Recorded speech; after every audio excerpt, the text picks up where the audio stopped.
Isang high-value individual na hulihan po ng 700,000 na halaga ng shabu sa Limay. Dani Gumilan, Dani!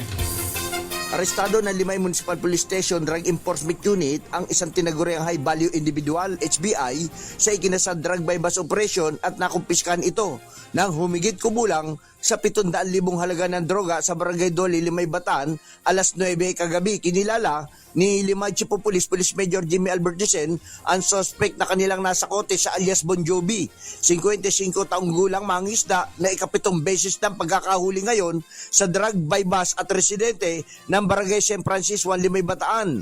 Sa operasyon, nakumpiska mula sa suspect ang humigit kumulang sa 102.20 gramo ng hininalang shabu na may tinatayang halagang 694,960 pesos bypass money at cellphone na gamit ito sa transaksyon. Inamin ng suspect sa DCRH News na sa Maynila umano galing ang droga na kanyang ibinebenta sa Bataan, partikular sa bayan ng Limay, at nagkikita sila ng source sa Pampanga. Ang suspect ay nakadetain ngayon sa Limay Detention Facility at sasampahan ito nila Police Major Jimmy Albertisen at Police Master Sergeant Edward Melo Jr. ng kasong paglabag sa Republic Act 9165 o ang Comprehensive Dangerous Drug Act of 2002. Dani Kubilang, RH37, DCRH, una sa Pilipinas, una sa Pilipino.